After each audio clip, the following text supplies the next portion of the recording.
Ça va être bon. C'est bon, vous pouvez y aller. Donc moi je suis un entrepreneur, donc il y a toujours eu chez Mattelsom une culture entrepreneuriale, mais au moment de la relance de la CAMIF il y a 7 ans, il y avait un nombre de défis assez importants à relever, et donc il a fallu réinventer la façon dont on était organisé nous-mêmes. On a déménagé de Nanterre à Niort, on avait recruté d'anciens de la CAMIF qui avaient une culture plutôt pyramidale, grosse boîte, et donc le challenge c'était à la fois de pouvoir mener à bien plein de projets en même temps, toute la refonte des systèmes d'information, la mise en place de nouvelles supply chains, la mise en place de nouvelles plateformes de marque, une nouvelle offre produit recentrée sur la qualité, la fabrication française, le durable, qui était le choix qu'on a fait pour relancer la CAMIF sur Internet. Et en même temps, et sans doute ça a été le plus gros défi, adopter une nouvelle culture d'entreprise. Parce qu'on pouvait ni adopter celle de Mattelsom, ni celle de la CAMIF. Alors, et pourtant, j'avais que des gens qui me disaient, mais avant, à la CAMIF, on faisait comme ça. Mais on savait que ça allait dans le mur, donc il fallait bien imaginer quelque chose de nouveau. Et c'est à ce moment-là, d'ailleurs, au bout d'un an, après avoir bouleversé beaucoup, à la fois l'organisation de l'entreprise, le modèle, le cœur de métier de l'entreprise, qu'on a eu cette initiative de faire venir une artiste en résidence. Parce que finalement, je me suis dit, la meilleure façon on ne décrète pas une entreprise agile par nature. Il faut changer la culture. Ça prend du temps. Et il y a cette expérience qu'on a menée où pendant 3 mois, on a accueilli une artiste dans l'entreprise. Et ça a été finalement la première brique de notre culture d'entreprise commune. Et une expérience tellement originale que finalement, ça a été notre socle. Et il s'est passé plein de choses très intéressantes pendant cette présidence. Même si je vous avoue qu'au début, tout le monde m'a pris pour un fou parce que les gens se demandaient ce que faisait l'artiste au milieu de l'open space avec nous, et que l'artiste elle-même se demandait pourquoi elle avait accepté de venir à Niort, passer 5 jours par semaine avec nous. Bon. Et je lui ai dit non, mais tu changes pas, tu fais ce que tu fais d'habitude, tu vas le faire avec nous, on sera sans doute ta matière première, mais j'ai envie que les gens s'ouvrent à autre chose, et puis qu'on vive quelque chose qui soit fort. Parce que dans un moment complètement atypique de l'entreprise. Et bon. Et alors tous les jours il se passait quelque chose dans l'entreprise qu'elle produisait régulièrement. Un jour on arrive avec toutes les places de parking taguées avec des noms d'artistes contemporains, donc les gens sont allés spontanément la voir en disant mais qui est Joseph Beuys qui est donc c'était intéressant. Pour elle ça a été sa façon de nouer du lien avec les gens dans l'entreprise. Mais l'expérience sans doute la plus marquante qu'elle a réalisée, c'est qu'elle était très choquée que les gens s'envoient des emails alors qu'on est tous à 10-15 mètres les uns des autres dans l'open space. On s'envoie des emails à longueur de journée. Elle dit mais c'est pas possible, et elle a eu cette idée assez géniale un jour, dès qu'elle voyait quelqu'un qui faisait l'effort de se lever et d'aller parler à quelqu'un d'autre, de matérialiser ça au sol en scotchant une bande rose pour relier les bureaux. Et progressivement l'entreprise s'est tissée de toute une série de bandes roses. Et les gens ont compris l'importance du lien, du vrai échange, et en particulier parce qu'on est dans l'internet, parce qu'on est dans le numérique, il y a besoin de liens. Et je suis convaincu qu'aujourd'hui, la richesse d'une entreprise, c'est sa capacité à créer du lien, à nourrir ce lien, à entretenir le lien, avec toutes ses parties prenantes, avec les collaborateurs. Donc le trait rose, quand il y a un problème de communication dans l'entreprise, je fais référence au trait rose. 7 ans après, je fais référence au trait rose. Et cette bande rose, elle nous suit partout. Elle nous suit pendant le tour du Made in France avec nos clients, elle nous suit avec nos fournisseurs. On sait que la richesse de l'entreprise, c'est sa capacité à créer du lien. Et je pense que l'entreprise, ma vision, c'est que l'entreprise, c'est un réseau social. Et un réseau social, ça ne marche que si on arrive à engager toutes les parties prenantes, et l'entreprise est une sorte d'animateur de ce réseau social. On recrée du lien entre le consommateur, le producteur. Sur le site de la CAMIF, vous pouvez tout savoir du fabricant qui fabrique le produit que vous allez acheter. Vous allez sur le site de la CAMIF, vous pouvez d'abord choisir en fonction du lieu de fabrication. Ça, c'est une des innovations qu'on a apportées avec la conso-localisation, favoriser un achat local, faire moins de kilomètres au produit. Puis ensuite, vous découvrez l'usine. Vous êtes au cœur de l'usine pendant 2 minutes, vous avez des vidéo-reportages, des coulisses de la fabrication. Vous comprenez qui fabrique, vous comprenez les savoir-faire, les métiers. Et ça reconnecte. On sait le nombre d'emplois, on sait jusqu'à l'origine des principaux composants, combien de kilomètres ils ont fait pour aller jusqu'à l'usine. Et On offre aujourd'hui, on fait un événement depuis 3 ans qui nous prend beaucoup de temps, mais qui est juste extraordinaire, qui s'appelle le Tour du Made in France. Donc je pars la semaine prochaine pour ma tournée annuelle qui dure un mois, où on va à la rencontre de nos fabricants et on invite nos clients et nos collaborateurs. Et c'est des journées assez intenses parce que l'année dernière on a eu 250 clients qui sont venus, on a eu 70% de nos collaborateurs qui ont participé à au moins une étape, justement parce que ça crée du lien. Ça crée du lien entre collaborateurs, entre clients, avec les fournisseurs.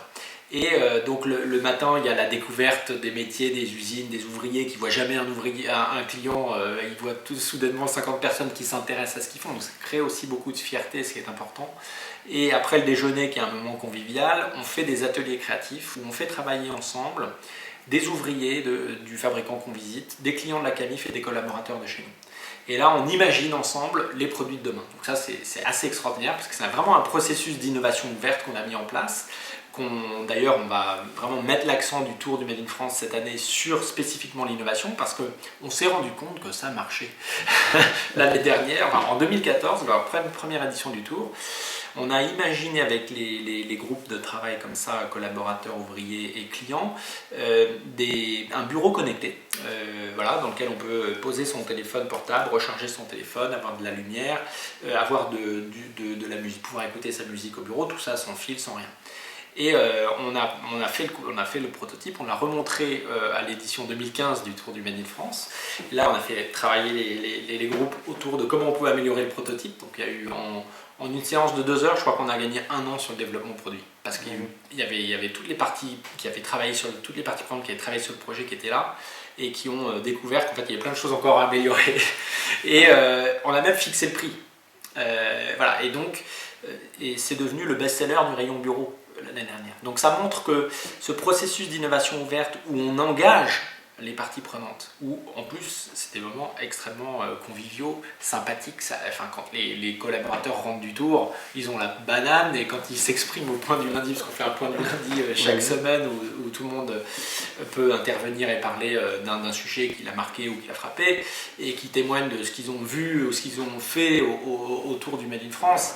On sent bien que là, leur réservoir d'énergie, il est à bloc, quoi. Et c'est important parce que je crois que aujourd'hui, on ne peut pas réussir, compte tenu de la complexité croissante des enjeux et l'accélération, en particulier dans le numérique. On est bien placé pour le savoir en tant que pure player de l'Internet.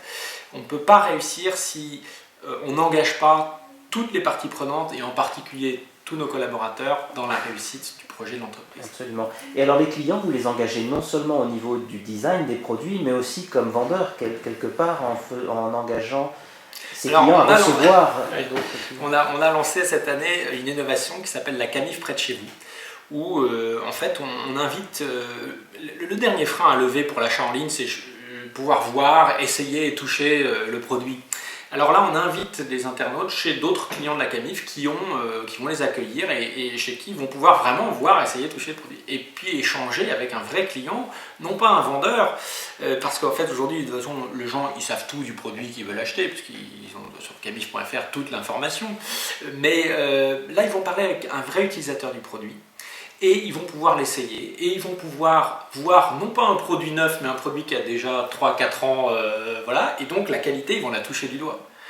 Moi, je suis confortablement assis sur ce canapé, Gilles, et je suis sûr que si ça fait 10 ans que vous l'avez acheté, que c'est un produit de qualité parce qu'il est encore en super état. Hein, qu'est-ce que vous en pensez? Oui, absolument. Donc, merci de me recevoir, et les gens, s'ils acceptent de recevoir, nos clients, s'ils acceptent de recevoir d'autres internautes, en fait, c'est parce qu'ils y trouvent leur compte. D'abord, ils trouvent que le service est vraiment assez extraordinaire. En termes d'expérience, c'est vraiment innovant et ça crée du lien. S'ils avaient eu le service au moment où ils avaient acheté leur canapé, ils s'en seraient servis. Donc, ils rendent service parce que derrière, ils vont utiliser ce même service. Et puis, c'est vrai que ça crée un lien qui est fort, c'est une expérience qui est sympathique. Et on a lancé ce service en début d'année. Là, on a une centaine de matchs chaque mois de gens qui vont essayer et discuter ensemble. Et ce lien-là, c'est grâce au numérique qu'on le crée. C'est ça qui est assez chouette, c'est que le numérique, on aurait pu penser que la révolution digitale, ça allait dématérialiser tout et que voilà. Au contraire, je crois que ça rapproche les gens. Ça rapproche justement des gens qui ne se connaissent pas mais qui habitent à côté de chez eux. À côté de chez vous, vous avez sans doute quelqu'un qui peut vous accueillir pour tester votre canapé. Vous allez acheter à la Camif finalement. Voilà. Et alors quand vous avez démarré ce travail interne à la reprise de la Camif et commencé à mettre en place un processus collaboratif, ça répondait à des besoins que vous aviez à ce moment-là de créer quelque chose du mouvement, quelque chose de neuf, et puis en même temps de refaire fonctionner cette entreprise. Quelles ont été les exigences auxquelles vous avez répondu pour mettre en place ce type d'organisation, cette collaboration ? Comment ça c'est venu ce modèle que vous avez mis en place ? C'est venu tout de suite parce qu'on avait un vrai enjeu, c'est d'aller vite pour remettre rapidement sur pied un site internet qui fonctionne, renouer les liens avec les fabricants qui avaient perdu confiance dans la marque, renouer les liens avec les clients qui aussi avaient perdu confiance dans la marque. Donc tout de suite on a travaillé en mode projet. Donc il y a eu des projets sur l'informatique et des projets sur toute la plateforme de marque, le site internet, l'offre produit, retrouver quelles étaient les véritables attentes des clients, les interroger sur pourquoi ils achetaient à la Camif et qu'est-ce qu'ils aimeraient trouver à la Camif nouvelle version 21e siècle. Donc on savait bien que le modèle du catalogue papier c'était fini, donc nous on avait fait le choix de relancer sur internet et de revenir aux sources, c'est-à-dire revenir aux attentes des clients sur l'équipement de la maison qui était le métier originel de la Camif, mais avec un parti pris très fort sur la qualité, la fabrication française et le durable. Et alors, la fabrication française, c'est venu d'une intuition qu'on a ressentie à travers les échanges avec les clients, qui est, dès qu'on fait une faute d'orthographe sur le site internet, dans le quart d'heure, on a les emails pour nous rappeler, donc on a beaucoup d'instituteurs dans la base des clients historiques de la Camif, donc on s'est dit, s'ils sont si attachés que ça à la langue française, c'est qu'ils le seront aussi à ce qui fait notre savoir-faire sur nos territoires, dans nos entreprises, notre patrimoine en fait. Oui.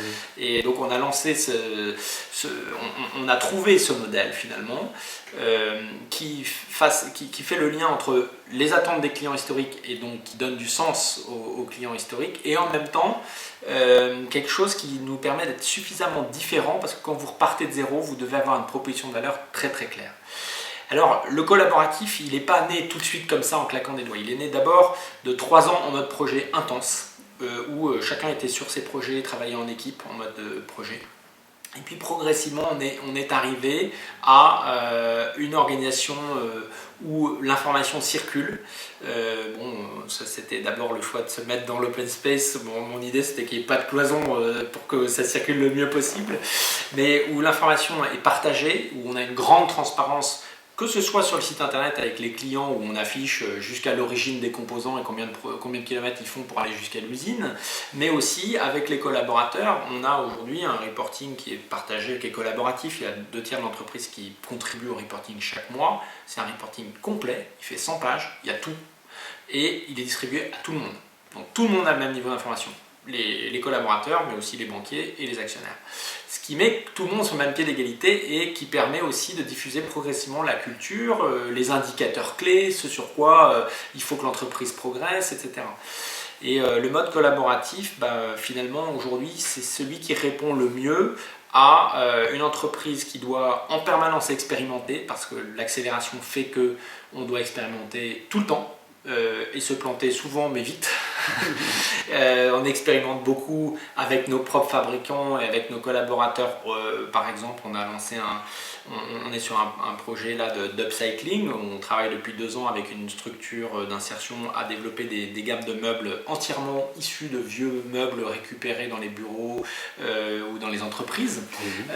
Donc ça, c'est de l'expérimentation. Est-ce que ça va marcher? Ça va marcher, on ne sait pas encore. On expérimente. On expérimente la fabrication distribuée avec les Fab Labs, avec l'émergence de mouvements des makers. Là, cette année, on invite 10 makers pendant le tour du Made in France. Et là aussi, on va créer des rencontres inédites entre 2 mondes qui ne se connaissent pas, le monde des Fab Labs et de la fabrication numérique, et puis le monde des fabricants classiques qui sont un peu la tête dans le guidon dans leurs usines sur les territoires, mais qui se demandent comment ils vont renouveler leurs machines ou payer leurs équipes à la fin du mois. Donc, et notre enjeu, c'est vraiment de pouvoir dynamiser cet écosystème. Parce qu'aujourd'hui, on réalise 71% de notre chiffre d'affaires sur des produits qui sont fabriqués en France. Il faut que demain, la centaine de fabricants français avec qui on travaille, ils soient encore là. Et donc tout notre enjeu, c'est de les tirer vers le haut, parce qu'on sait que les consommateurs, c'est bien, le Made in France, peut-être qu'ils le font un peu par achat patriotique, on va dire, mais ce qui va faire qu'ils vont acheter le produit, c'est qu'il est désirable, c'est qu'il est innovant, c'est qu'il donne envie. Et donc tout notre enjeu, c'est de tirer vers le haut ça. Et donc les fabricants, de jouer ce rôle, hein, de créer des liens avec des univers qu'ils ignorent complètement, d'apporter le regard des clients, voilà, et de faire travailler ensemble toutes les parties prenantes de l'entreprise au service du Made in France. Tout à fait. J'ai envie de vous demander, je suppose que ça ne s'est pas passé tout seul et qu'il y a eu des résistances, des difficultés à mettre en place. Qu'est-ce que vous avez dû surmonter pour mettre en place tout ce système de collaboration, à la fois en interne et vers les fabricants avec lesquels vous collaborez? Beaucoup de résistance, donc il faut du temps. D'abord, la première chose, c'est qu'il y a besoin de temps. Hein. Ça ne s'est pas fait du jour au lendemain. Nous, ça fait 7 ans, et là, pour la première année, l'année dernière, on a confié entièrement le budget de l'entreprise à des collaborateurs. Mais ça n'aurait pas marché si on n'avait pas eu cette acculturation progressive et cette ouverture des gens à d'autres problématiques que juste métro boulot dodo, leur métier, voilà ce qu'ils font. Des résistances au changement, parce que à la Camif on faisait comme ça, donc il y a eu un processus de deuil à faire entre l'ancienne organisation et la nouvelle. Structure pyramidale d'un côté avec des cadres hiérarchiques à structure plate avec des cadres de valeur. Je pense que le rôle du PDG là il est déterminant. Hein.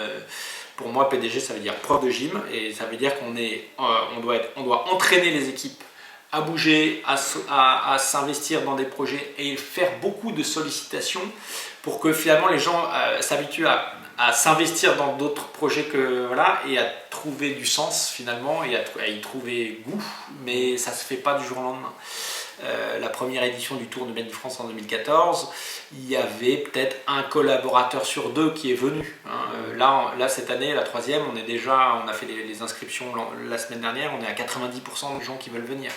C'est colossal. Donc là, la première édition du budget collaboratif l'année dernière, on a eu 15 personnes sur 60, on est 60 dans l'entreprise, qui étaient volontaires.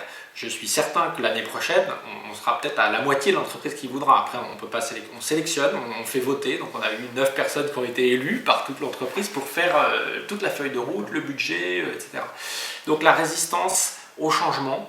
Les fabricants, quand on leur a dit la première année, on veut faire des vidéo-reportages au cœur de vos usines pour montrer aux clients qui vous êtes, comment ça se passe, les coulisses de la fabrication, on en a eu 3 qui ont accepté. Maintenant on en a 76 parce que quand ils ont vu les résultats et qu'ils ont vu, parce qu'au début les gens nos fabricants disaient mais on veut pas livrer nos secrets de fabrication, vous comprenez? Je dis oui mais on n'est pas dans l'aéronautique ou dans on fabriquer des meubles donc ok mais et il y a peut-être plus de gains que de voilà. Mais aujourd'hui, ils voient l'impact positif sur les ventes et puis ils trouvent le sens, ils comprennent le sens, ils comprennent pourquoi on le fait. Donc, je crois que pour y arriver, il y a besoin de temps, il y a besoin de lever les freins, de lever les peurs et donc de donner du sens. Voilà. Et finalement, progressivement, les gens y trouvent du sens, ils trouvent de l'intérêt parce que c'est quand même vraiment beaucoup plus sympa de pouvoir s'investir dans plein de projets différents. Peut-être, de temps en temps, malheureusement, il y avait des collaborateurs l'année dernière au budget collaboratif qui auraient bien aimé participer, mais ils n'avaient pas le temps. Mais peut-être le feront l'année prochaine. Et donc, il y a aussi ça. C'est pourquoi il y a besoin de temps. Cette diversité, ça permet à certains de vos collaborateurs de s'ouvrir à de nouvelles choses et de découvrir leurs talents cachés. Vous m'avez parlé de ça il y a quelques temps. Oui, on fait chaque semaine, un collaborateur va vivre la vie d'un autre. Donc, il découvre, on a une personne à la comptabilité qui s'est découvert une passion pour Photoshop et qui, en passant une journée au service créa, s'est dit mais j'ai raté ma vocation, c'est une ancienne de la Camif, elle a 55 ans et elle va se reconvertir. Voilà, et je crois que tout l'enjeu d'un manager, c'est d'arriver à identifier le talent des gens et de s'assurer que les gens font ce sur quoi ils sont les meilleurs, quoi. Et puis là où ils vont pouvoir vraiment s'épanouir. Et très souvent, alors on en parlait tout à l'heure, nous on travaille avec des ESAT, des centres de réinsertion par le travail de personnes handicapées. Notre premier fournisseur de lits, c'est un ESAT qui est à Pau, l'ESAT du Hameau. Et ce qui est marquant dans ces organisations-là, c'est qu'ils partent des personnes, on les appelle même les usagers, c'est-à-dire qu'ils sont vraiment au service des gens qui viennent chercher ce service de réinsertion. Et ils partent de leurs problématiques pour adapter l'entreprise à leurs problématiques. Et dans les entreprises classiques, on fait l'inverse. Et en fait, on a beaucoup de leçons à apprendre de ces structures-là qui sont centrées autour de l'humain. Et je pense que de toute façon, le point commun du collaboratif, des entreprises engagées dans l'autonomie ou dans la libération, même si j'aime pas ce terme-là, c'est l'humain. C'est remettre l'humain au centre. Tout à fait, merci. Il y a quelque chose qui est intriguant, c'est ce budget collaboratif. J'aimerais que vous en parliez un petit peu plus et que vous nous fassiez part, si vous voulez bien, de en quoi cette expérience elle a été enrichissante pour vous et pour les collaborateurs qui ont participé. Alors l'année dernière, j'ai soumis l'idée au comité stratégique. On a un comité stratégique avec les principaux représentants des actionnaires, que le budget 2016 serait réalisé par les collaborateurs. Alors au début ça a fait un peu gloops et puis je leur ai dit écoutez, on était un vendredi et le lundi j'annonçais à l'entreprise. Je leur ai dit lundi j'annonce à l'entreprise, dites si vous avez des contraintes, dites-les, exprimez-les et je leur donnerai comme une contrainte. Et puis finalement est arrivée une seule contrainte, c'est l'atteinte d'un niveau de résultat net. Le lundi j'annonce l'initiative au point du lundi et je dis qui est volontaire pour réaliser le budget 2016. On a eu 15 volontaires, on en a élu 9 et ils ont eu 8 semaines pour réaliser entièrement le budget de 2016, savoir qu'est-ce qu'on allait faire. Alors j'ai commencé par les faire réfléchir sur quelles étaient les forces et les faiblesses de l'entreprise. Il y a eu un accompagnement assez fort, donc il y a eu beaucoup de lectures, il y avait un atelier toutes les semaines qui durait une demi-journée, et puis derrière eux, ils avaient au moins une demi-journée de travail par semaine. Donc pendant 8 semaines, ils ont eu une journée par semaine pour travailler le budget. Ils ont travaillé en trinôme, et puis ils ont été donc, forcément c'est des gens qui n'avaient jamais fait de budget, donc confrontés à la difficulté par exemple de chiffrer des leviers de croissance, donc ils ont dû aller parler aux experts dans l'entreprise, donc ça a créé du lien dans l'entreprise. Ils se sont saisis des enjeux de l'entreprise, et progressivement, ils ont identifié une vingtaine de leviers de croissance, ensuite on les a accompagnés à comment on pouvait chiffrer ça. Alors il y avait un peu de méthode quand même qu'on a donné. Et puis leur objectif, c'est que 8 semaines plus tard, ils devaient présenter le budget au comité stratégique. Et ça a été un exercice extraordinaire parce que il y a eu beaucoup de création. Au-delà du fait qu'on a abouti à un budget qui tient vraiment la route et qui part des enjeux du terrain, ça a créé du lien entre les collaborateurs. Aujourd'hui, la façon dont ils regardent les chiffres, c'est plus la même. Au point du lundi où on fait un point chiffre tous les lundis, eh bien, il y a une attention particulière. Où est-ce qu'on en est, quels indicateurs. Et puis, ils ont présenté au comité stratégique et il y a eu une très belle remarque d'un de nos administrateurs, qui est une administratrice indépendante, qui n'est pas actionnaire mais qui est extérieure, qui est également administratrice de chez Free. Et elle a fait un compliment aux équipes qui ont présenté. Elle a dit « Je n'ai jamais vu un budget, même chez Free, présenté aussi bien, avec un aussi bon niveau de maîtrise sur les sujets que vous avez présentés. Donc bravo ». Alors la fierté est énorme, et c'est vrai que c'était vraiment très très bien. Et à table, à déjeuner après, ils étaient venus à Niort, donc on les a fait inviter à déjeuner à Niort avec toute l'entreprise. Et elle me dit « Mais vraiment… ta nana au RH là, elle est formidable, le budget RH, les augmentations, les formations, les recrutements, le budget pour les initiatives pour le bien, le bonheur à l'intérieur de l'entreprise, c'était super bien fait. » Je dis mais elle n'est pas du tout au RH, elle est au service approvisionnement et elle s'assure qu'il y ait suffisamment de matelas dans l'entrepôt pour qu'on livre rapidement les clients. Ça va scotcher. Mais voilà, donc c'était très très bénéfique parce qu'on est vraiment… ils ont fait des arbitrages que sans doute les managers, puisqu'on a également un comité exécutif d'entreprise avec les 10 principaux managers, n'auraient jamais fait. Par exemple, ils ont décidé de totalement couper le budget pub télé. Après avoir discuté avec les experts, demander qu'est-ce que ça avait comme impact pour… Ils ont décidé de couper le budget pub télé, ce qui était un choix très audacieux. Donc comme quoi on peut faire vraiment du collaboratif et aussi être très audacieux. Et de prendre un tiers du budget de la pub télé pour le mettre sur des investissements sur Internet plus rentables. D'en prendre un tiers pour le mettre sur la qualité et la formation, parce qu'ils ont dit on utilise beaucoup d'outils. C'est vrai qu'on a des plateformes assez open source, donc on intègre en permanence des nouvelles fonctionnalités, mais en fait les gens connaissent sans doute 5 ou 10% des outils qu'on utilise et qu'on pourrait faire beaucoup mieux avec ce. Et ils ont mis un tiers en plan d'intéressement. D'où leur attention chaque semaine à où est-ce qu'on en est. Et voilà, et donc en termes de motivation, en termes d'ouverture aux enjeux de l'entreprise, eh bien c'est juste, ça n'a rien à voir avec un budget qui est fait par les dirigeants et où on vous dit voilà, vous allez faire 15% de croissance, mais d'où ça sort quoi. Et vous parliez tout à l'heure de ce comité avec les 10 managers de l'entreprise.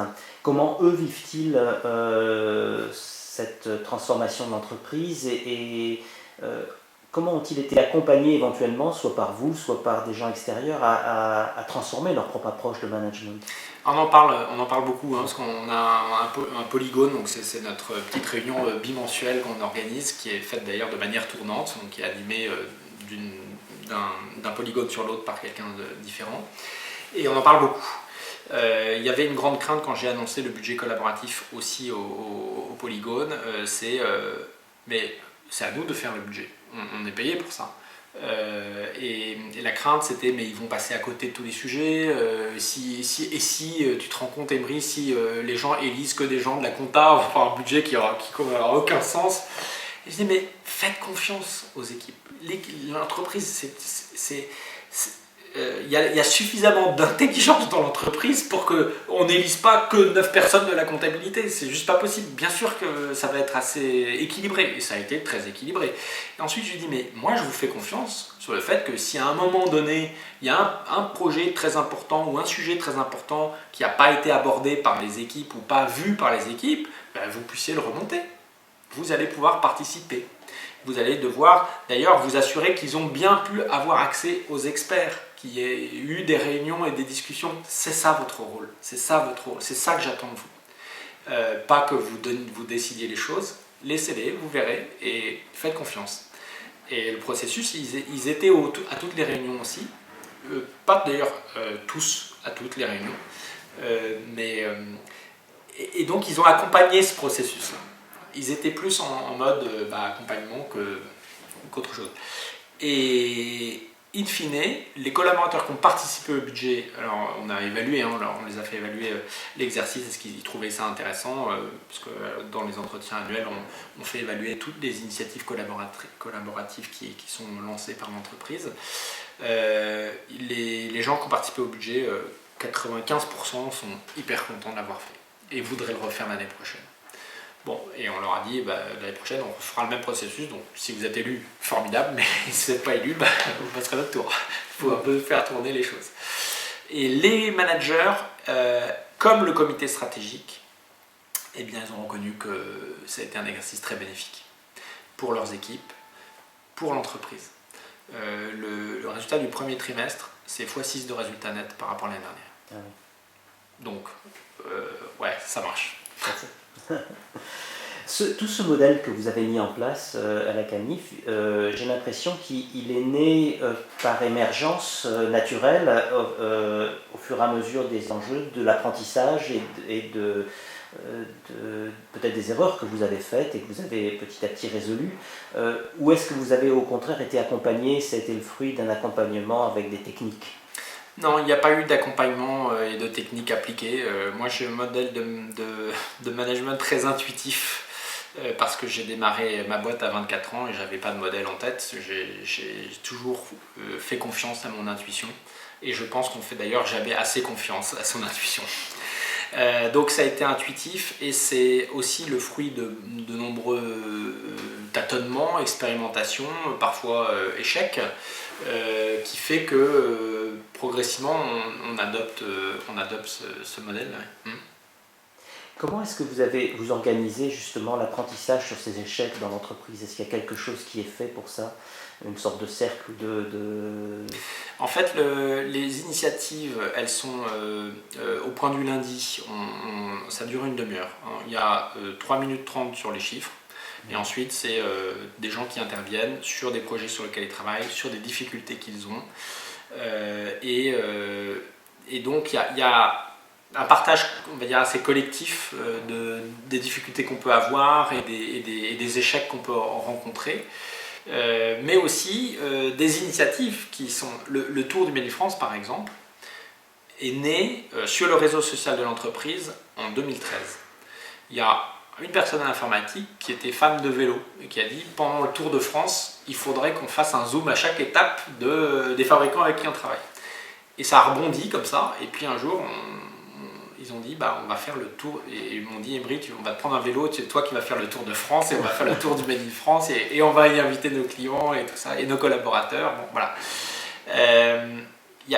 Il y a eu une initiative qui a été portée il n'y a pas très longtemps par quelqu'un à la comptabilité, qui s'est levé au point du lundi, qui a demandé la parole, parce qu'on a un animateur tournant aussi, et du coup, chaque semaine c'est quelqu'un différent qui anime le point, même s'il est structuré, il y a un ordre du jour qui est à peu près toujours le même, mais par contre tout le monde peut solliciter l'animateur pour intervenir.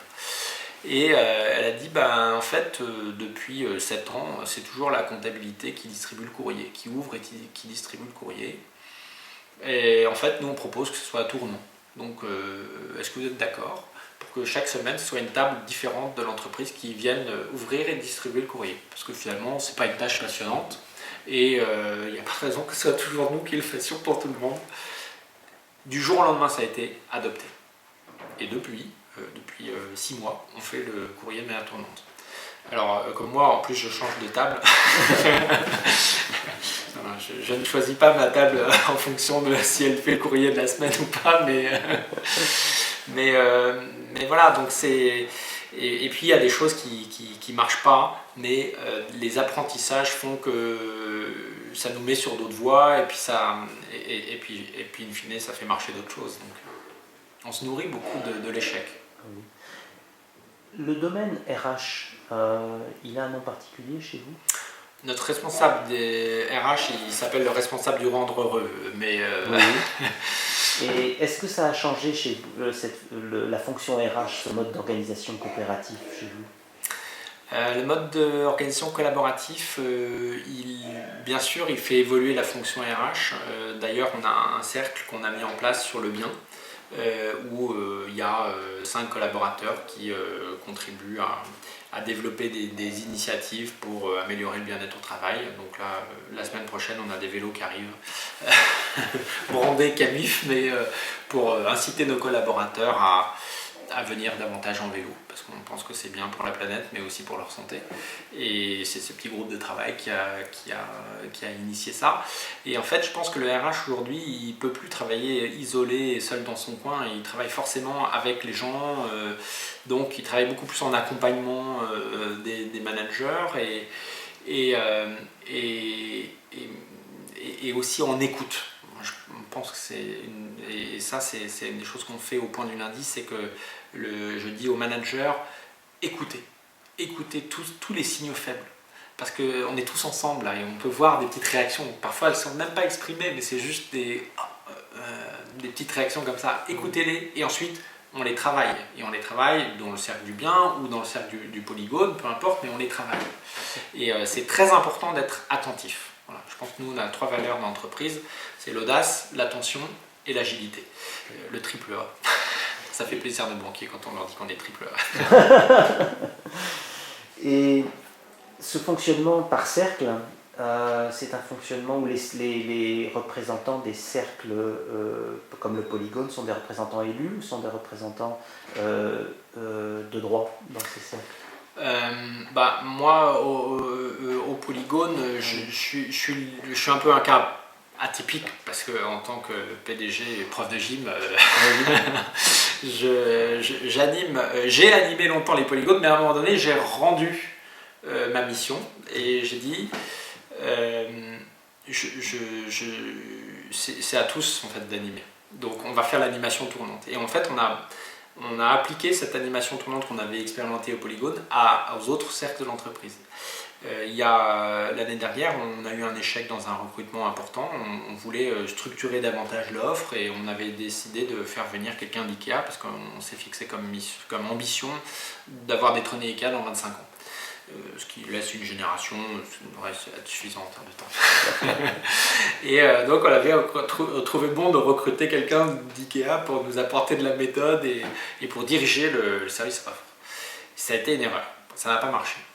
Et donc j'ai convoqué l'équipe offre et je leur ai dit bon, qu'est-ce que vous voulez qu'on fasse? Est-ce qu'on recrute quelqu'un? Est-ce qu'on fait monter quelqu'un dont la mission ça va être vraiment de structurer davantage les chefs de produits, la façon dont on achète, dont on structure l'offre?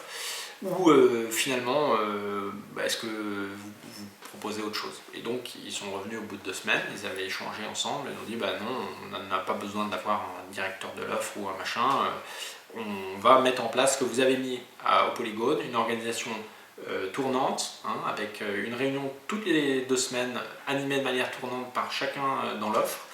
Et puis après, beaucoup de transversales, développer davantage de transversales parce qu'il faut qu'on travaille davantage avec les équipes créa, marketing, voilà. Et donc il y a plein de sujets comme ça et donc des petits cercles, e-commerce, vous voyez, le e-commerce, il y a beaucoup d'impact sur l'offre, les configurateurs e-commerce, la fiche produit qui sont travaillés de manière collaborative. Donc ils ont pris cette décision-là de ne pas recruter ou de faire monter quelqu'un. Je pense que c'était une décision en tout cas assez sage et qui les responsabilise d'autant plus aujourd'hui et qui fait que ça fonctionne. Voilà. Très bien. En tant que leader de ces 7 ans, qu'est-ce que vous avez appris principalement? Qu'est-ce qui est pour vous quelles sont pour vous les 2 ou 3 choses les plus importantes qui émergent? PDG, ça veut dire prof de gym. Ça veut dire que le rôle du leader, c'est d'entraîner les équipes dans un mouvement, d'incarner la culture physique, prof de gym, la culture de l'entreprise et de donner une vision. Donc je pense que moi j'ai beaucoup appris sur le leadership en fait dans ces 7 années. Ensuite, j'ai aussi appris beaucoup sur l'expérience de l'accueil de l'artiste en résidence. J'ai appris que l'importance du lien et donc de créer du lien et donc d'avoir de l'attention pour le lien. Et ça, c'est pour moi déterminant dans la réussite de l'entreprise, de toute entreprise. Du lien tant externe qu'interne. Oui, du lien avec les parties prenantes de la CAMIF. Alors pour oublier aucune des parties prenantes de la CAMIF, on utilise l'acronyme de la CAMIF. Donc le C, c'est nos clients, le A, c'est l'actionnaire, ou les actionnaires, le M, c'est le monde qui entoure l'entreprise, donc son territoire, le I, c'est l'intérieur de l'entreprise, ses collaborateurs, et le F, c'est les fabricants. Et avec une mission claire, aujourd'hui la mission de la CAMIF, c'est de développer la consommation responsable et favoriser la production locale, avec une vision, une ambition de là où on veut aller, détrôner IKEA dans 25 ans, et avec du lien au service de cette mission-là, on peut changer le monde. Et la signature de la CAMIF, c'est changeons le monde de l'intérieur. Voilà.